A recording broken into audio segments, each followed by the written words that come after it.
démocratique du Congo, que j'invite à prendre la parole devant l'Assemblée. Monsieur le Président de la 76e session de l'Assemblée générale, Monsieur le Secrétaire, Messieurs les chefs d'État et de gouvernement, Mesdames et Messieurs les chefs des délégations, c'est avec un réel plaisir que nous retrouvons cette salle de l'Assemblée générale après un peu plus d'une année d'absence par suite de la pandémie de Covid-19, cette peste du XXIe siècle qui secoue l'humanité, particulièrement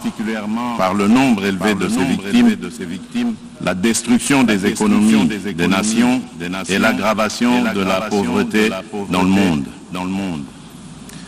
C'est retrouvé dans un élan de solidarité et renforcer cet élan de solidarité pour vaincre définitivement la pandémie de Covid, relancer la croissance de nos économies et assurer un meilleur avenir aux populations de notre planète. C'est pourquoi je salue le choix du thème pour cette 76e session de l'Assemblée générale, à savoir miser sur l'espoir pour renforcer la résilience afin de se relever de la Covid-19, reconstruire durablement, répondre aux besoins de la planète, respecter les droits des peuples, l'Organisation des Nations Unies. Ce thème se traduit par le multilatéralisme sous la coordination d'une ONU à la hauteur des défis existentiels de l'affaire de tous. Et si nous atteignons un taux d'immunité collective suffisant pour l'ensemble de l'humanité. Pour sa part, l'Afrique n'a pas croisé les bras et n'entend point capituler devant une quelconque fatalité du destin. Au contraire, elle a mis en place une stratégie continentale commune contre la Covid-19. Dans ce cadre, elle a créé un fonds de réponse à la Covid-19 et lancé une plateforme de fourniture médicale pour garantir à tous ces pays l'accès aux équipements et fournitures nécessaires. L'Afrique a signé le 28 mars 2021 par le canal de l'African Vaccine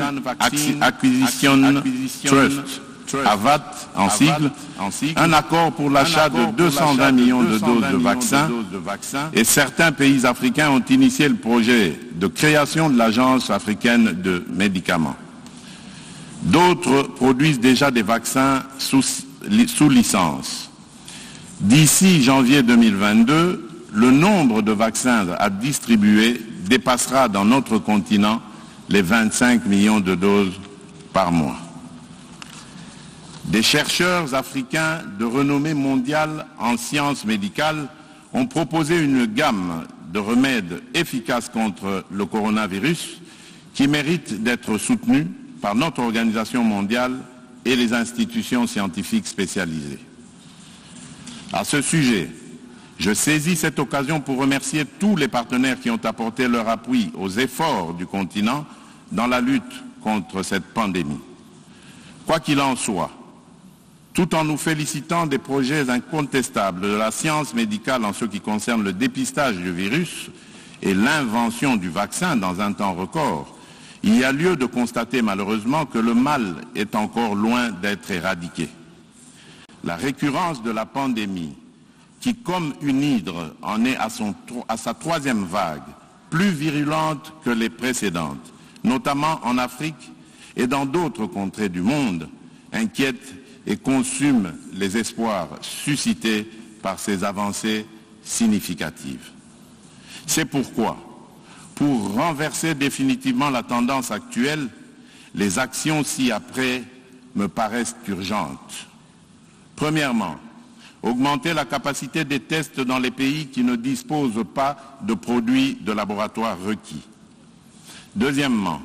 assurer un approvisionnement suffisant et rapide en médicaments et équipements nécessaires à la prise en charge des malades. Troisièmement, généraliser la vaccination en approvisionnant en vaccins ceux qui ne les produisent pas et en les dotant de capacités de production locales. C'est ici le lieu de lancer un appel à la communauté internationale pour soutenir le projet de création de l'Agence africaine des médicaments. Quatrièmement, encourager la recherche médicale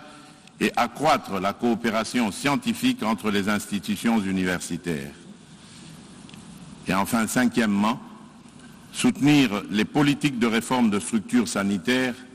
et élargir la couverture des soins de santé au plus grand nombre dans les pays en développement. Monsieur le Président, la Covid-19 n'est pas seulement destructrice de vies humaines, elle est aussi un virus de l'économie mondiale qu'elle a plongé dans la récession, aggravant ainsi notamment la vulnérabilité et la dépendance des économies des pays pauvres, dont beaucoup sont africains. De plus, l'impact de la baisse généralisée des activités économiques a été particulièrement ressenti en Afrique par les populations les plus vulnérables, dont les femmes et les enfants, notamment par la perte d'emploi, la chute des revenus et les déperditions scolaires. Aussi, en même temps que nous nous employons à extirper le coronavirus de la vie de nos populations, devons-nous nous atteler à relancer l'économie mondiale au risque de fragiliser davantage ces populations, de briser leur résilience et de compromettre pour longtemps le retour à la prospérité ainsi qu'à la normalité sociale. Nous ne pouvons gagner cette bataille que dans le cadre d'un effort commun et sur base d'une feuille de route définie ensemble. Ceci exige un partage des responsabilités et plus d'équité dans la complémentarité que commande la mondialisation de nos économies et la globalisation des enjeux internationaux. Dans le contexte actuel de la crise sanitaire due à la pandémie de Covid-19, les économies africaines ont grandement besoin de financement pour se redresser,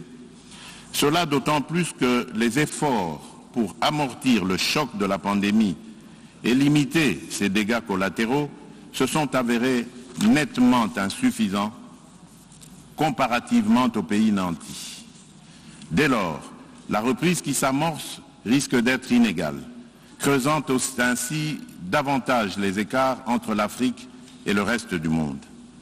C'est pourquoi l'Union africaine salue toutes les initiatives portant sur le financement des économies africaines affectées par la Covid-19,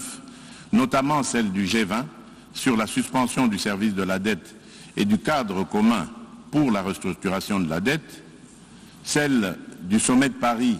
du 18 mai, un New Deal,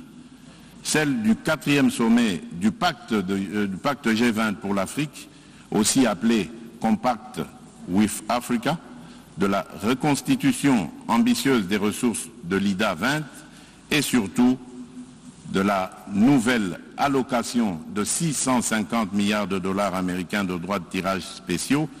du Fonds monétaire international pour répondre aux besoins de financement des économies des pays en difficulté par suite de la pandémie. Toutefois, les 33 milliards de DTS alloués à l'Afrique dans ce cadre sont totalement insuffisants au regard de l'immensité de ses besoins de relance économique. C'est pourquoi il est nécessaire que les Nations Unies et ses États membres appuient l'objectif du sommet de Paris d'atteindre 100 milliards de DTS pour l'Afrique grâce à la réallocation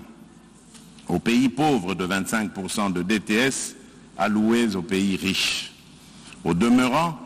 une partie de cette réallocation pourrait contribuer à l'augmentation du capital de la Banque africaine de développement et à promouvoir plus vigoureusement l'entrepreneuriat des jeunes en Afrique, l'accès aux capitaux pour les petites et moyennes entreprises, ainsi que l'économie verte. C'est dans cet état d'esprit que je demande un soutien massif des partenaires techniques et financiers de l'initiative de l'Alliance sur l'entrepreneuriat en Afrique annoncée lors du sommet de Paris, qui tiendra sa réunion constitutive dans les prochaines semaines. La République démocratique du Congo plaide pour l'accélération de la mise à disposition effective des ressources par le FMI, sans oublier l'impératif d'alléger la dette des pays africains et de matérialiser toutes les promesses faites à l'Afrique en compensation des sacrifices consentis afin de préserver l'humanité contre le réchauffement climatique. S'agissant particulièrement du réchauffement climatique, il convient de rappeler qu'il reste moins de 6 mètres pouvant atteindre les 15%, une réduction des rendements agricoles et une forte augmentation de risques d'inondation côtière et dans les pays insulaires. Pour faire face à ces impacts négatifs, d'ici à cette échéance fatidique, le continent africain aura besoin de 30 milliards de dollars par an pour s'adapter. Ce montant devrait passer à environ 50 milliards de dollars d'ici 2040. C'est pourquoi je lance un appel à la communauté internationale en particulier de soutenir le programme d'accélération de l'adaptation en Afrique, AAA en sigle, dirigé par le Global Center Adaptation et la Banque africaine de développement, programme qui entend mobiliser 25 milliards de dollars américains en 5 ans pour aider l'Afrique à supporter le choc des changements climatiques. Ainsi, au-delà des proclamations de foi et de bonnes déclarations d'intention, la relance de l'économie mondiale sera une réalité pour tous et la solidarité internationale aura un contenu palpable, notamment n'a pas besoin d'aumône. Elle se bat pour conquérir des espaces de liberté et d'action dans un monde toujours en compétition afin de se forger un destin meilleur et d'apporter davantage sa contribution au progrès général de l'humanité. L'Afrique a besoin de partenariats constructifs et gagnant-gagnant pour mettre en valeur ses fabuleuses richesses naturelles, se doter d'infrastructures de développement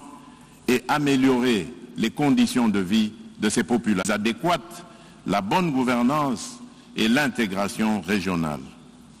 Ni les capacités, ni le dynamisme des populations et encore moins les ressources naturelles ne font défaut à l'Afrique pour ce faire. Globalement, les progrès substantiels ont été accomplis au cours de ces deux dernières décennies en termes de consolidation des processus démocratiques, de croissance économique et de lutte contre la pauvreté, en dépit de la contrariété impitoyable des relations internationales ainsi que des conséquences néfastes des changements climatiques. Cependant, le fléau de l'insécurité provoqué par les cohortes de terroristes, de groupes armés, de mercenaires et de criminels de tous bords met à mal la stabilité institutionnelle de nos jeunes démocraties et annihile les efforts de nombreux dirigeants africains pour développer leur pays. En effet, si la lutte contre Daesh a remporté de victoires incontestables au Moyen-Orient, plus précisément en Irak et en Syrie, en Afrique par contre, l'AQMI et autres groupes affiliés à Daesh gagnent du terrain chaque jour davantage. Le Mali, le Niger, le Nigeria, le Cameroun, le Tchad et le Burkina Faso subissent régulièrement les attaques meurtrières de Daesh et des djihadistes. Depuis 2017, le nord-est du Mozambique est victime d'attaques armées récurrentes des salafistes djihadistes de Ansar al-Sunna qui ont déjà causé au moins 2600 morts. L'intégrisme islamiste a atteint l'est de la République démocratique du Congo qui en paye un lourd tribut dans les provinces de l'Ituri, du nord Kivu, du sud Kivu et du Maniema. Des djihadistes qui y opèrent sous le couvert du FDLR et du mouvement Allied Democratic Forces, Madina at Tawed Awal Mujahideen, en abrégé ADF-MTM, tuent mes compatriotes et pillent massivement les produits miniers et agricoles de mon pays. En avril dernier, des terroristes et des mercenaires venus de la Libye ont plongé l'Afrique dans une profonde tristesse en lui arrachant brutalement l'un de ses grands dirigeants, le maréchal Idriss Déby Itno, président de la République du Tchad, lâchement abattu au front pour défendre la souveraineté de son peuple et la vie de ses concitoyens. Du haut de cette tribune des Nations Unies, je salue, au nom du peuple congolais, la bravoure et l'engagement de cette figure historique pour protéger l'Afrique contre le terrorisme. Monsieur le Président, Mesdames et Messieurs les chefs de délégation, l'Afrique refuse de servir de base arrière au terrorisme international, raison pour laquelle certains dirigeants africains, comme ceux du G5 Sahel, se sont organisés pour mutualiser leurs forces contre cet ennemi commun. Pour traduire la volonté et la détermination farouche du peuple congolais et de ses dirigeants de participer activement à l'éradication du terrorisme qui non seulement détruit les nations et compromet l'avenir de la démocratie dans le monde, mais aussi étend de plus en plus ses tentacules en Afrique, la République démocratique du Congo a adhéré à la coalition mondiale contre le terrorisme comme 80e membre. Mon pays se félicite de la décision prise par la réunion de la coalition tenue à Rome le 28 juin dernier de créer en son sein un groupe de travail sur le terrorisme en Afrique. Monsieur le Président, l'article 1er, point 1 du chapitre 1er de la Charte des Nations Unies dispose clairement que l'un des buts de la création de l'Organisation des Nations Unies est de maintenir la paix et la sécurité internationale. De nos jours, la paix et la sécurité internationale sont largement tributaires de la stabilité interne des États membres. C'est pourquoi, lorsque les États africains sont déstabilisés ou menacés de déstabilisation, notamment par le terrorisme, l'ONU a le devoir de les soutenir activement dans leur combat héroïque pour le bien-être de l'humanité, au-delà des déclarations de compassion et d'intention, peu suivies des faits sur le terrain. Si la communauté des nations minimise le danger que représente la propagation du djihadisme en Afrique, si elle n'adopte pas une stratégie globale et efficace pour éradiquer ce fléau, les plaies ouvertes dans la zone saharienne, en Afrique centrale et australe, continueront à se métastaser jusqu'à faire jonction pour devenir une menace réelle pour la paix et la sécurité internationale. Aussi, la République démocratique du Congo soutient la mise en œuvre d'une stratégie mondiale contre le terrorisme sur les piliers ci-après. L'adoption des politiques sécuritaires concertées,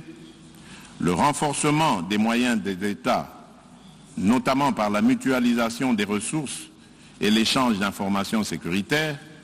le respect des droits de l'homme et la prévention. Dans le cadre de la prévention, justement, il est essentiel de souligner qu'en sus du traitement sécuritaire impliquant les services d'intelligence et d'action, nous devons promouvoir le traitement socio-économique en amont, centré sur l'éducation, l'emploi des jeunes et la lutte contre la pauvreté pour extirper durablement le terrorisme de nos sociétés. Tant que les injustices et les inégalités entre les nations et les individus persisteront dans le monde, le terrorisme trouvera toujours un terreau fertile pour son émergence et sa propagation. Monsieur le Président, Mesdames et Messieurs les chefs des délégations, les peuples africains et leurs dirigeants sont suffisamment conscients de ce que le développement de leur continent relève de leurs responsabilités exclusives et dépend de l'intégration de leurs pays respectifs dans une zone de libre-échange. Celle-ci devra en effet favoriser les mouvements des personnes et des biens, ainsi que la complémentarité des intelligences, des énergies et des projets. La création de la zone de libre-échange continentale africaine, la ZLECAf en sigle, procède de cette prise de conscience de la volonté des Africains de consolider leur indépendance économique et d'un impératif de développement de l'Afrique dans un monde où les pauvres n'ont droit à la rendre effective et la transformer en un vaste marché de plus d'1 milliard de consommateurs devient aussi un enjeu et un défi majeur, aussi bien pour les dirigeants que pour les élites africaines au cours de ce XXIe siècle. En République démocratique du Congo, nous sommes convaincus que l'Afrique gagnera cet enjeu et relèvera ce défi puisqu'elle en a les moyens et la détermination. Les principaux instruments de cette grande ambition d'intégration africaine sont notamment la réalisation des projets régionaux et continentaux prioritaires inscrits dans l'agenda 2063, entre les États africains, la mise en œuvre des politiques internes incitatives à l'investissement privé, notamment par l'amélioration du climat des affaires, la diversification et l'industrialisation des économies nationales, le règlement pacifique des réponses africaines. C'est sur base de cette option de la charte de l'ONU et du principe de subsidiarité que depuis mon accession à la présidence en exercice de l'Union africaine, je m'emploie à faciliter le règlement du différend qui divise l'Égypte, le Soudan et l'Éthiopie sur l'opérationnalisation du grand barrage de la Renaissance éthiopien, construit par cette dernière sur le Nil bleu. À cet effet, j'ai pris des initiatives suivantes. L'organisation de négociations de Kinshasa en avril dernier et les consultations directes avec les plus hautes autorités des 3 pays par moi-même lors de ma tournée diplomatique du mois de juin dans leurs capitales respectives. Cette démarche a permis d'identifier les quelques points qui nécessitent encore une harmonisation entre les parties pour conclure un accord juste et contraignant, prenant en compte les intérêts de chacune d'elles et favorisant un climat de confiance mutuelle indispensable pour que ce grand barrage devienne un instrument d'intégration économique régionale et de solidarité entre l'Éthiopie, l'Égypte et le Soudan. Ces points ont été communiqués aux 3 pays et dans un proche avenir, les discussions vont reprendre. Je demeure de renouveler leur compte pour les en remercier et rassurer les observateurs ainsi que tout État ou institution accepté par les parties